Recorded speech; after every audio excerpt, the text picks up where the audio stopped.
राज्य सरकारों को बर्खास्त कर दिया है, लोगों की चुनी हुई सरकारों को बर्खास्त कर दिया है। उनके उस प्रस्ताव को प्रेस कॉन्फ्रेंस में फाड़ देना उन लोगों के लिए मैं एक उदाहरण देना चाहता हूं कि हमारे यहां इंफ्रास्ट्रक्चर के क्षेत्र में कैसे काम होता था। हमारे यहां इंफ्रास्ट्रक्चर में कैसे काम होता था। ये सिर्फ हमारा दिल्ली का ही विचार ले लीजिए। ये दिल्ली में ट्रैफिक, एनवायरनमेंट और हजारों ट्रक दिल्ली के बीच से गुजर रही थी। 2009 में यूपीए सरकार का संकल्प था कि 2009 तक ये दिल्ली के सराउंडिंग जो पेरिफेरल एक्सप्रेस वे है, इसको 2009 तक पूरा करने का यूपीए सरकार का संकल्प था। 2014 में हम आए, तब तक कागज पे ही वो लकीरें बनकर के पड़ा हुआ था। और 2014 के बाद मिशन मोड में हमने काम लिया और आज पेरिफेरल एक्सप्रेसवे का काम हो गया। 40,000 से ज्यादा ट्रकें जो आज दिल्ली में नहीं आती, सीधी बाहर जाती हैं और दिल्ली को प्रदूषण से बचाने में एक अहम कदम ये भी है। लेकिन इंफ्रास्ट्रक्चर का महत्व क्या होता है? 2009 तक पूरा करने का सपना 2014 तक कागज के लकीर बनकर के पड़ा रहा हो, ये अंतर है। उसको समझने के लिए थोड़ा टाइम लगेगा।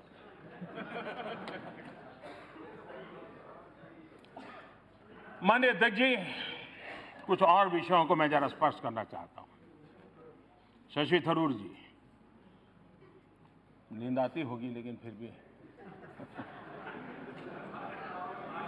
क्योंकि कुछ लोगों ने जरा बार बार यहां पर संविधान बचाने की बातें की है, और मैं भी मानता हूं कि संविधान बचाने की बात कांग्रेस ने दिन में 100 बार बोलनी चाहिए। कांग्रेस के लिए मंत्र होना चाहिए, संविधान बचाओ, संविधान बचाओ, क्यों जरूरी है? क्योंकि संविधान के साथ कब क्या हुआ, अगर संविधान का महात्म्य समझते तो संविधान के साथ यह न हुआ होता। और इसलिए जितनी बार आप संविधान बोलोगे, हो सकता है कुछ चीजें आपको अपनी गलतियों का एहसास करवा देगी, आपके इरादों का एहसास करवा देगी, और आपको सच में संविधान इस देश के अंदर महामूल्य है, इसका ताकत का अनुभव कराएगी। माननीय अध्यक्ष जी, यही लोग हैं। इमरजेंसी में संविधान बचाने के काम आपको याद नहीं आया था? आपातकाल, यही लोग हैं जो संविधान बचाने के लिए उनको बार बार बोलने की जरूरत है, क्योंकि न्यायपालिका से न्यायिक समीक्षा का अधिकार छीनने का पाप जिन्होंने किया है, इनको तो संविधान बार बार बोलना ही पड़ेगा। जिन लोगों ने लोगों से जीने का कानून छीनने की बात कही थी, उन लोगों को बार बार संविधान बोलना ही पड़ेगा, पढ़ना भी पड़ेगा। जो लोग सबसे ज्यादा बार संविधान के अंदर बदलाव करने के प्रस्ताव को लाया है, उन लोगों को संविधान बचाने की बात बोले बिना कोई चारा नहीं है। दर्जनों बार राज्य सरकारों को बर्खास्त कर दिया है, लोगों की चुनी हुई सरकारों को बर्खास्त कर दिया है। उनके लिए संविधान बचाना, ये बोल बोल करके इन संस्कारों को जीने की आवश्यकता है। कैबिनेट ने एक प्रस्ताव पारित किया है, लोकतंत्र और संविधान से बनी हुई कैबिनेट, उसने एक प्रस्ताव पारित किया हो, उस प्रस्ताव को प्रेस कॉन्फ्रेंस में फाड़ देना उन लोगों के लिए संविधान बचाने की शिक्षा लेना बहुत जरूरी है। और इसलिए उन लोगों को बार बार संविधान बचाओ ये मंत्र बोलना बहुत जरूरी है।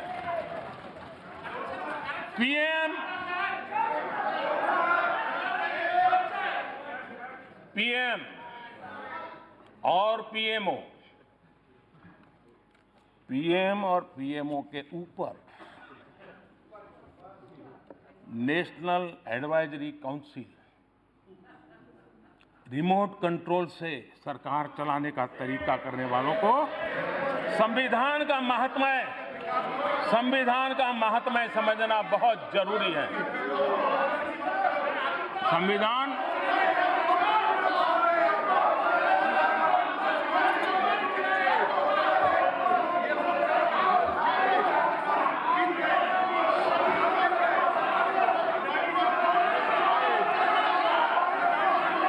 माननीय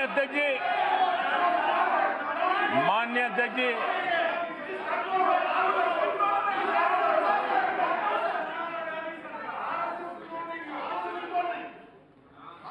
माननीय अध्यक्ष जी, संविधान की वकालत के नाम पर दिल्ली और देश में क्या क्या हो रहा है वो देश भली भांति देख रहा है, समझ भी रहा है और देश की चुपकीदी कभी न कभी तो रंग लाएगी। सर्वोच्च अदालत वो संविधान के रचित सीधा सीधा एक महत्वपूर्ण अंग है। देश की सर्वोच्च अदालत बार बार कहे कि आंदोलन ऐसे न हो जो सामान्य मानवी को तकलीफ दे, आंदोलन ऐसे न हो जो हिंसा का रास्ते चल पड़े। ये बार बार और बार बार सुप्रीम कोर्ट के कहने के बाद भी अधीर जी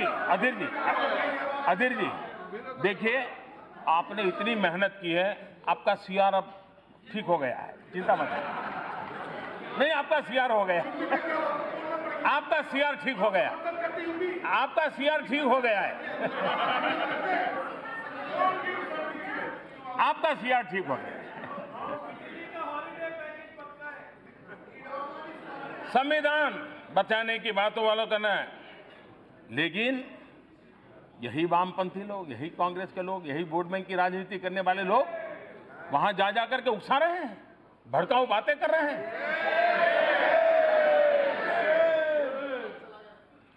माननीय अध्यक्ष जी, एक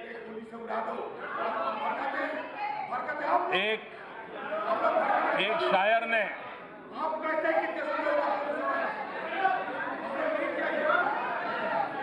माननीय अध्यक्ष जी, एक शायर ने कहा था, और शायद इस स्थिति को बड़ी सटीक तरीके से, खूब पर्दा है कि चिलमन से लगे बैठे हैं।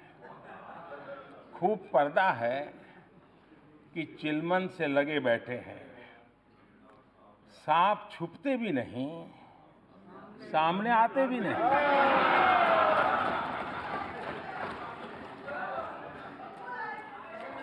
पब्लिक सब जानती है, सब समझती है। जिस तरह के बयान दिए गए सदन में, उसका जिक्र सही नहीं है। माननीय अध्यक्ष जी, पिछले दिनों जो भाषाएं बोली गई, जिस प्रकार के वक्तव्य दिए गए हैं, वो इसका जिक्र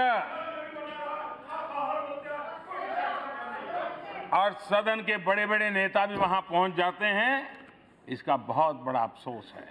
लेकिन शहीद ने गोली चलाने कांग्रेस के समय में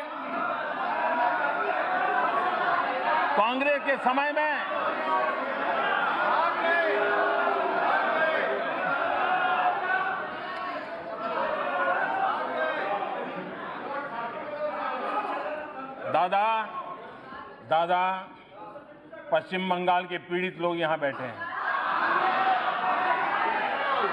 अगर वे वहां क्या चल रहा है इसका कच्चा चिट्ठा खोल देंगे ना, तो दादा आपको तकलीफ होगी। निर्दोष लोगों को किस प्रकार से मौत के घाट उतार दिया जाता है, वो बड़ी बात ही जानते हैं लोग।